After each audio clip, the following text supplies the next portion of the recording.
This is the Hornblower Tahoe Queen. We're going to take it out on the lake this morning at 11 for a cruise around the lake. There's the lake.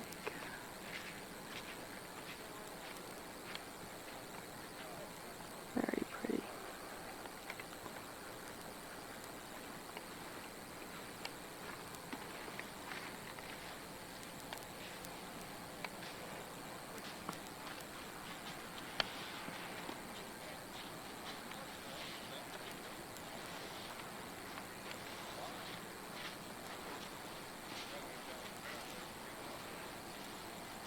That's the Lake Tahoe. And there's the daddy.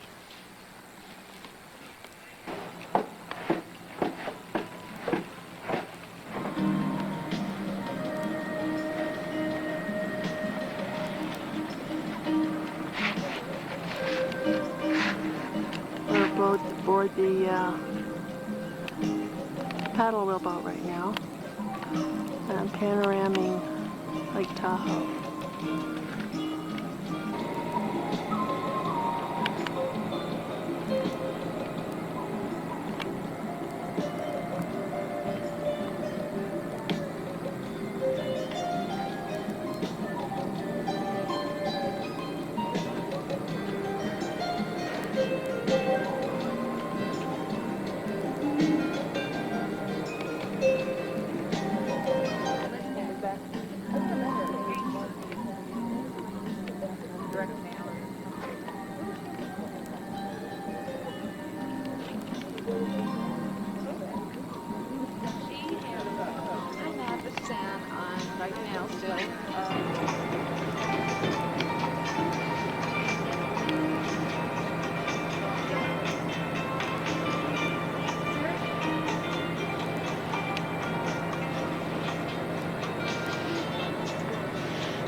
What's unique about this lake, besides the clarity and the purity of the water, is the fact that it'll appear to be changing colors throughout your cruise today.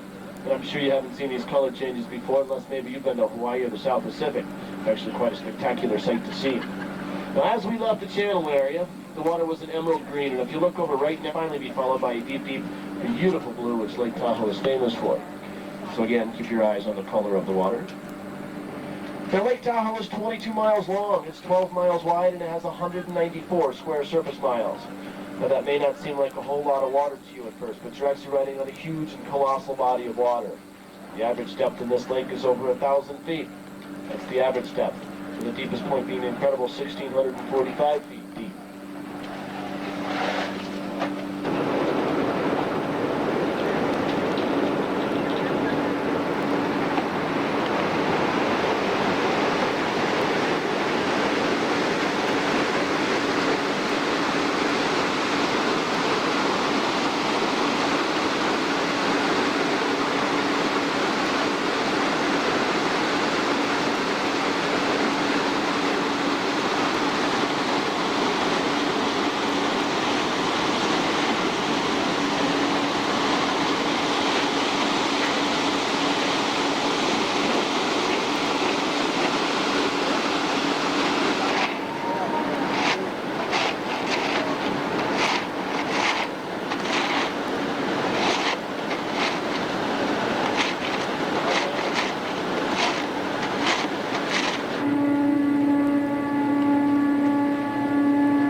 boat.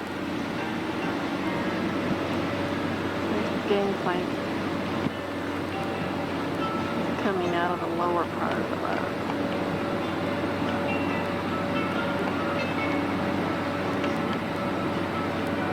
There's the other paddle boat out there.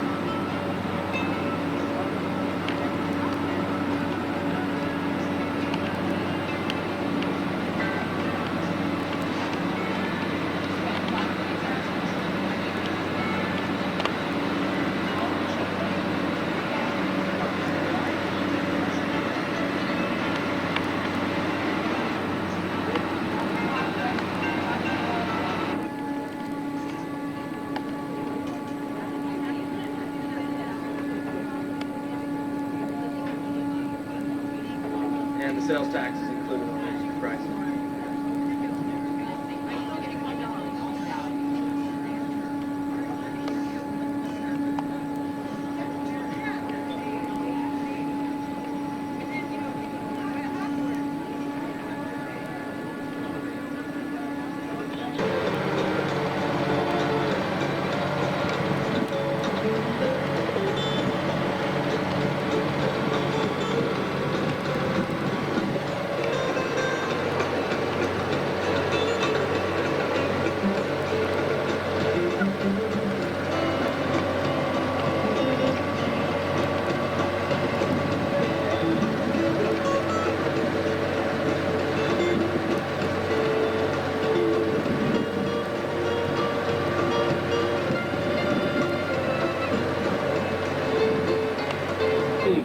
Summertime, they have swimming, jet skiing, water skiing, and horseback riding.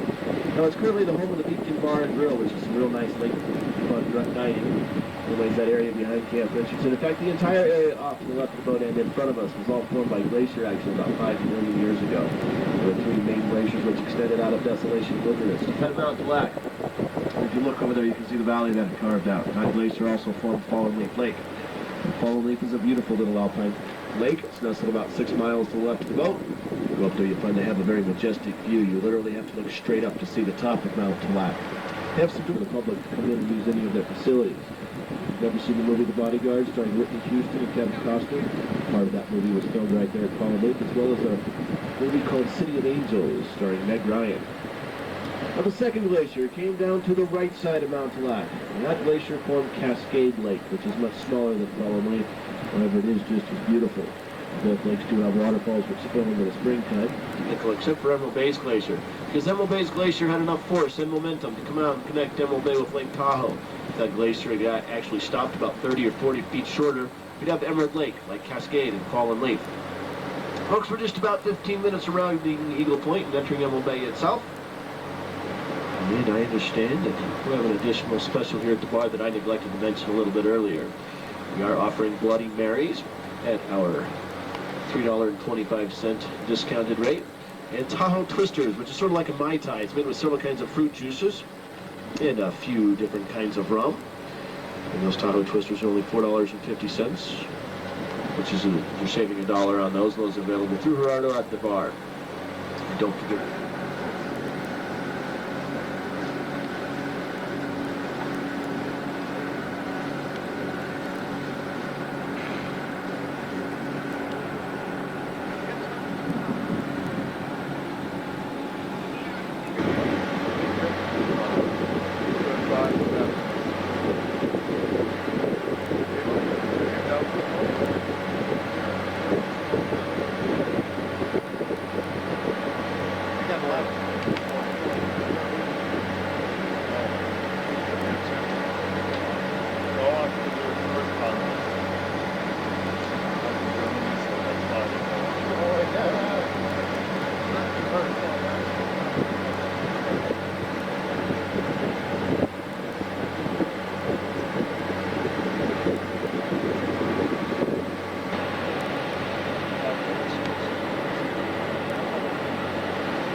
allow the vegetation to go correctly up that landslide.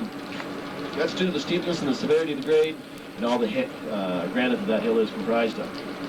Now we're going to navigate the vessel a little closer to the boat camp. Once we get there, I'll be back with you.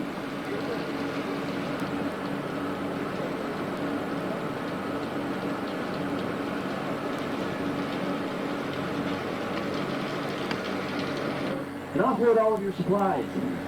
And you can tie your boat up to one of those mooring buoys. There's a number on each mooring buoy.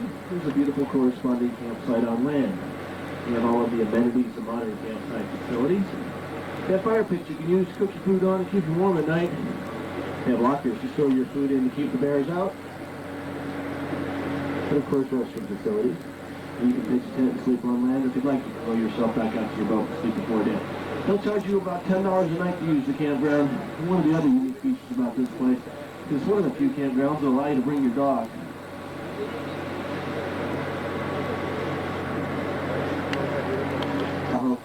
That island is of solid stone. All of the vegetation that you see on the top of the island, you can see that structure up there. That is a tea house. That tea house was built by a lady named Mrs. Laura Josephine Moore Knight.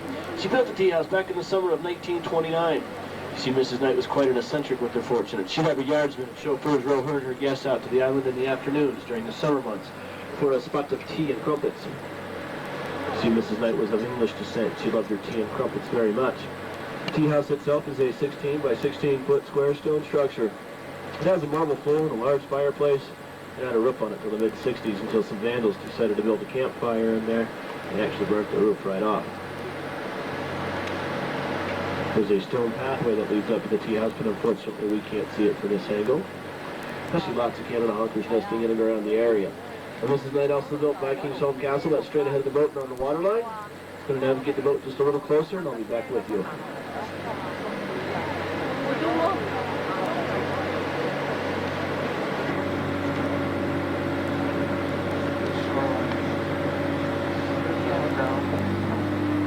Now, as we pass by, keep in mind that the entire structure was built and completed entirely in one summer. Again, that was the summer of 1929. Mrs. Knight actually had 200 skilled craftsmen living and working in the bay, completing the home. And the entire structure was also built and completed by hand. Not a single power tool was used at all. And all of the materials used to build the home are all native to the area. A good example of this is all the stone that you see for the outer construction of the home. It's all hand quarried from the granite cliffs you see behind the home. All of the wood that was used was all hand hewn from the trees in the area. And all of the metal hand forged on property back in 1929. There's over 39 rooms in Viking's Home. There's 4 wings and there's a beautiful inner gardenway. This is actually the rear of the home that we're looking at from this angle. The front is obviously in the other direction. We'll be able to notice 2 of the wings as we pass by. First of all, if you take a look off to the right-hand corner, you see that square wing. The lower level of that square wing was Mrs. Knight's breakfast room. The middle level was her master bedroom. The upper level was a daytime sleeping room that was completely encased with screens. Coming up along the left side is a round wing. That particular architectural style is in keeping with Viking tradition. So the Vikings believed that if you had a round room, you couldn't get cornered in. The upper level of the round wing was the chieftain's room. The chieftain would walk through the hallways at night. He would lock all of the servants and all of the guests in their rooms. He'd return to his room and lock himself in from the inside. The lower level of the round wing was Mrs. Knight's library. And back in 1929, she purchased a $40,000 cashmere Persian rug from the Orient. It's in that room today. In fact, the home is full of authentic antiques. Besides the 12th century lord's table in the main parlor of the castle, there's also a main vase in there which was stolen several years ago. Somebody stole it and hocked it in a Nevada pawn shop for $50. State Parks Department claimed the vase, did a little price check on it, discovered that it was worth over $60,000. Back in the home today. Mrs. Knight died in 1945. Viking's Home has had 2 other owners since then. One man owned it for only 1 year. He sold it to a gentleman named Harvey West, a multi-millionaire lumberman from Placerville, California. Mr. West donated it to the state of California in 1953. We have owned it ever since. If you'd like to come down and visit Viking's Home, you're certainly more than welcome to. Best way to get here is by motorboat. There are several facilities around Lake Tahoe that will rent motorboats to you. Or you can drive here, simply travel north on Highway 89, and there's a large parking lot up there for you. But you do have to hike down to the home.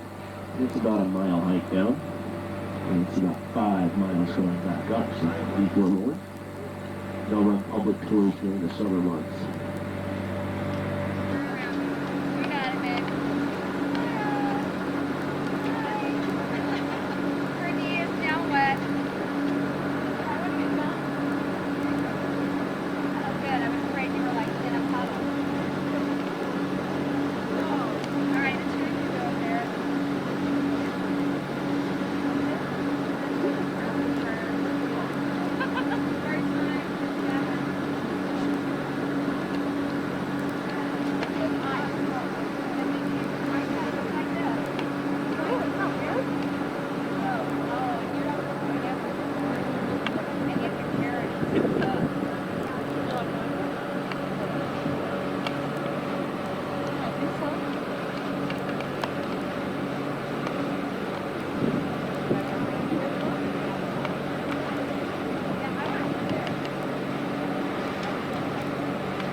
was headed up, Lucky would get word through the grapevine that he was headed up. He'd have all the gaming equipment taken out of the building and all the health spa equipment brought in. By the time the sheriff arrived here in Lake Tahoe, he'd spend a relaxing day at Lucky Baldwin's health spa. Once the sheriff left, it was Lucky Baldwin's casino again. What a casino it was known throughout the world as being the finest in late-night entertainment and illicit gambling. It's also known for Lucky because he was such a character. Actually installed springs in his dance floor. Thought that would help get people in the mood, make the dancing more lively. He had a 12-piece orchestra playing 24 hours a day.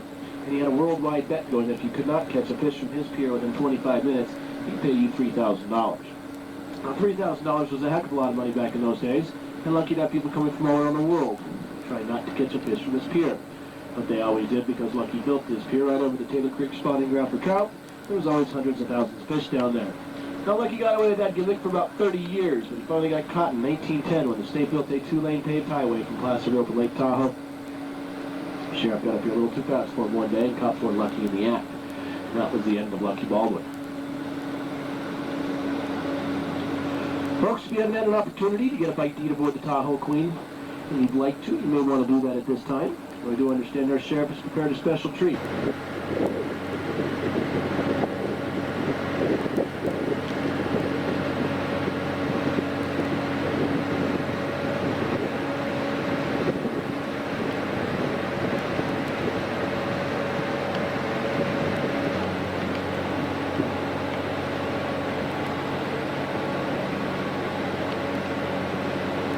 Those are the casinos. We're coming back to the casinos.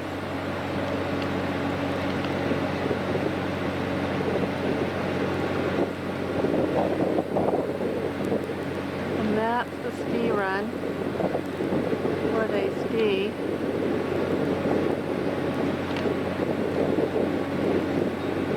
Here at Lake Tahoe.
But anywhere else in the entire world. Some of the largest are Squaw Valley, which was the home of the 1960 Winter Olympics. There's also Alpine Meadows, Morehill Ridge, Diamond Peak, North Star, Mount Rose, Sierra, Tahoe, Homewood, Kirkland, and Heavenly, just to name a few of the largest. Speaking of the largest, if you take a look in front of us, just to the right, you can see the scars coming down the mountain. That kind of looks like an upside-down Y. That is part of Heavenly. And Heavenly is one of the largest ski resorts in the United States. It's the only ski resort that's located over 2 states. Those ski runs actually extend up over that down into the Nevada side. Take a look at that ski run to the right. That is called Gun Barrel. The Gun Barrel goes from about 6,500 feet to about 8,500. We're going to be docking the vessel here at Ski Run Marina. It's certainly been a pleasure serving you folks this afternoon. For those of you who are on the first or second decks on the outside portion of the boat, we need you all to step back in at this time. We need to reserve that. I invite you all back to be our guest aboard the Tahoe Queen one more time. Folks, I'll be back with you once you're safely at the dock.